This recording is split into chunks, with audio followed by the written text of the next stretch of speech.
Hello students, हमारा आज का टॉपिक है projectile motion along an inclined plane.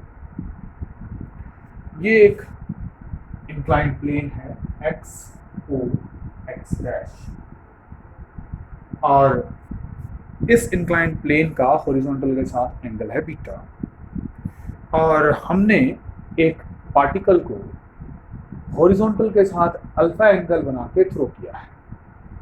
That means initial velocity जो u है, उस इनिशियल वेलोसिटी का इंक्लाइंड प्लेन के साथ एंगल अल्फा माइनस बीटा हो जाएगा। Now the definition: a projectile thrown at an angle alpha with horizontal with initial speed u on an inclined plane of inclination beta is called an inclined projectile. So this is the diagram of inclined projectile. In the green ink we have shown the particle going. Otherwise देखा जाए तो अगर ये inclination ना होता तो इस particle ने अपना ये पाथ पूरा करना था और ये रूटीन प्रोजेक्टाइल बन जाता है, पर क्योंकि ये इंक्लाइंड प्लेन के ऊपर गिर रहा है, बीच रास्ते में ही इसकी मोशन जो है बी पे खत्म हो जाती है, तो ये इंक्लाइंड प्रोजेक्टाइल है। Now let us come to the analysis of motion. Motion को एनालाइज करने के हमारे पास कई सारे तरीके रहेंगे। उनमें से जो फर्स्ट मेथड है, क्योंकि आपने जो स्कूल कोर्स की रूटीन डेरिवेशंस हैं इस मेथड से करी है, तो फर्स्ट मेथड हम इंट्रोड्यूस कर रहे हैं। ध्यान दें कि हमारा इसमें डेरिवेशंस देने का मकसद तुम्हारी बेसिक अंडरस्टैंडिंग पैदा करना है, अदरवाइज हमें इसके एंड रिजल्ट्स ही याद रखने हैं। So you can see this that we have selected the direction of motion, the direction of inclination of inclined plane as x-axis and this direction as y-axis. So ऐसा चुनने पे हम अब इनिशियल स्पीड और acceleration due to gravity के x और y components कर सकते हैं। इधर x कंपोनेंट हो जाएगा इनिशियल स्पीड का और इधर इनिशियल स्पीड का y कंपोनेंट हो जाएगा।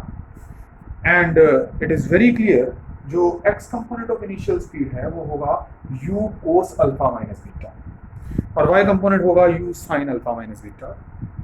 इसी तरह से यहाँ मैंने एक्सेलरेशन ड्यू टू ग्रेविटी के कंपोनेंट्स करने के लिए दिखाया है। ये रूटीन रेजोल्यूशन है, ग्रेविटी वर्टिकली डाउनवर्ड एक्ट कर रही है, तो इस ग्रेविटी का एक कंपोनेंट इधर को जाएगा, that is g cos beta, और एक कंपोनेंट इधर को जाएगा, that is g sin beta. So g cos beta और g sin बीटा डायग्राम में नजर आ रहे हैं। सो एक्सेलरेशन का जो x कंपोनेंट होगा, यानी कि x एक्सिस हमने इधर चुना था, एक्सेलरेशन का x कंपोनेंट होगा वो नेगेटिव होगा, क्योंकि वो नेगेटिव x की तरफ चल रहा है, माइनस g sin बीटा। और एक्सेलरेशन का y कंपोनेंट हमने इसको y चुना था, तो एक्सेलरेशन का y कंपोनेंट भी नेगेटिव होगा, that is minus g cos beta. अब g को क्योंकि कांस्टेंट है और बीटा भी जो है वो कांस्टेंट है, इसलिए ax और ay दोनों ही कांस्टेंट निकलते हैं। इंक्लाइंड प्रोजेक्टाइल की इस तरह से एनालिसिस ऑफ मोशन करने पे हमें पता चलता है कि motion along x axis and y axis both are uniformly accelerated.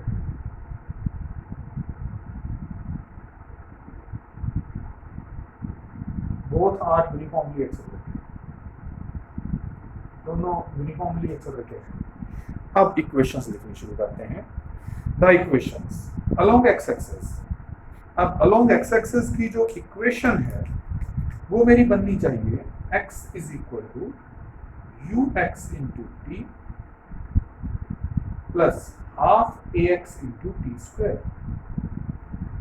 So ux हमारा u cos alpha minus beta है, तो देखिए x is equal to u cos alpha minus beta into t, ax minus g sine beta है तो minus half g sine beta into t square. Similarly वहाँ velocity की equation बननी चाहिए Vx is equal to ux plus ax into t, तो ux और ax की value डाल के Vx की वैल्यू आ जाती है u cos alpha minus beta minus of g sin beta into T. Similarly y axis के अलोंग अगर मैं इक्वेशन लिखता हूँ तो y के इक्वेशन के अलोंग इक्वेशन आनी चाहिए y is equal to u y into t plus half a y into t square. So u y को हम u sine alpha minus beta लिख सकते हैं और ए वाई को हम माइनस जी कोस बीटा लिख सकते हैं। तो इस तरह से हम जो है y की इक्वेशन लिख देते हैं और वी वाई की भी इक्वेशन बननी चाहिए u y plus a y into t. तो u y is u sine alpha minus beta, a y is minus g cos beta into t. तो इस तरह से हमने ये चार इक्वेशंस बना ली। Now we move ahead to the calculation of its time of flight and maximum height and then range. So time of flight usual definition है time of flight वो टाइम है जितनी देर के लिए प्रोजेक्टाइल फ्लाइट में रहा है। मुझे इन चारों इक्वेशंस की जरूरत पड़ेगी। So I'll refer to them as equation number 1, 2, 3 and 4 wherever we did. So time of flight के लिए आप देखिए time of flight inclined projectile में प्रोजेक्टाइल की फ्लाइट खत्म हुई इस पॉइंट बी पे और इस पॉइंट बी के कोऑर्डिनेट्स आप लिखेंगे क्या? कोऑर्डिनेट्स होगा ये ओबी, ओबी इंक्लिनेशन पे अलोंग ओबी। इस ओबी को हम रेंज बोलेंगे इंक्लाइंड प्रोजेक्टाइल की। ये एक्स कोऑर्डिनेट है, देखिए आप एक्स कोऑर्डिनेट है, एक्स एक्सिस इधर है। इसका वाई कोऑर्डिनेट क्या है? बिल्कुल सही, आप जीरो से चले थे, जीरो पे ही पहुंच रहे हैं, वाई कोऑर्डिनेट जीरो है। सो इट मीन्स हम कह सकते हैं कि जब टाइम ऑफ फ्लाइट के बराबर होगा कैपिटल टी टाइम, तो वाई जो है दैट शुड बी जीरो। इस वाई की इक्वेशन को जीरो पुट करें और स्मॉल टी को कैपिटल टी पुट करें। इसे सब्स्टिट्यूट करते ही आपको एक कैपिटल टी कैंसिल होता नजर आएगा और कैपिटल टी को सॉल्व करने पे 2u sine alpha minus beta upon g cos beta. It is not difficult to remember. आप याद करिए हमने टाइम ऑफ फ्लाइट बोला था 2u ओवर जी। अब यहाँ हम बोल रहे हैं time of flight is 2u upon a y. तो देखिए एक्सेलरेशन का y कंपोनेंट ये a y that is g cos beta and initial velocity का y component that is u sine alpha minus beta. ठीक है, यही टाइम ऑफ फ्लाइट का formula बनता है। ये तो नॉर्मल प्रोजेक्टाइल में भी यही करते थे। अगर नॉर्मल प्रोजेक्टाइल बनाना हो तो बीटा को जीरो पुट कर दो। जब बीटा को जीरो पुट करोगे तो हमारे पास time of flight 2u sine alpha upon g हो जाएगा, जो कि नॉर्मल प्रोजेक्टाइल का टाइम ऑफ फ्लाइट है। अब हम बात करते हैं मैक्सिमम हाइट। मैक्सिमम हाइट का फार्मूला भी इसी तरह से बनने वाला है। So let us start with that maximum height. Maximum height diagram में कहाँ? मैक्सिमम हाइट में डायग्राम में यहाँ मार्क कर रखी है, ये इसकी मैक्सिमम। तो मैक्सिमम हाइट जब अचीव होती है ऑब्वियसली इस O टू B की जर्नी का आधा कवर हो चुका है। तो हम कह सकते हैं इसको हम इंटरमीडिएट C और इसको B कह देते हैं। मैक्सिमम हाइट से H या जिसे CD बोल रहे हैं। So at T is equal to capital T by Y जो है capital T equal to capital H। तो इस इक्वेशन में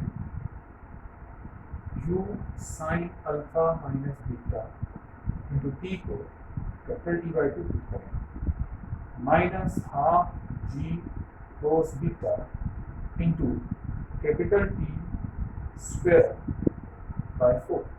टी को कैपिटल टी बाई 2 पुट किया। अब इसमें कैपिटल टी की वैल्यू डाल देते हैं u sine alpha minus beta by 2। Capital 2 is, you know this now, it is 2uy by ay. 2uy is u sine alpha minus beta upon ay is g cos beta ध्यान रखें y component gravity का g cos beta है, minus half g cos beta into capital T square, capital T इसका square करूँगा, इसका square करूँगा, this is 4 u bracket space बना लेते हैं, so this is 4 u square sin square alpha minus beta over g square cos square beta. आपको बहुत कुछ खुद ही नजर आ जाएगा, साथ में यहाँ 1/4 एक बाहर भी था, तो ये 4 और ये 4 खत्म हो जाएगा, एक g cos बीटा खत्म हो गया। आप देखिए बहुत कुछ कॉमन आ रहा है, आप इसमें से u square sine square alpha minus beta over g cos beta common ले लें, u square sine square alpha minus beta over g cos beta common ले लें। यहाँ आ गया 1/2 ये इंटू 2, ये 1 आ गया, दिस इज 1 माइनस पीछे क्या बचा 1/2, so that means it is u square sine square alpha minus beta over 2g cos beta, this is u square sine square alpha minus beta over 2g cos beta. Memory aid के तौर पे देखा जाए, this is u y square over twice k y, so this is maximum height. In the next video, I'm going to discuss how to calculate horizontal range, that is OB. Thank you.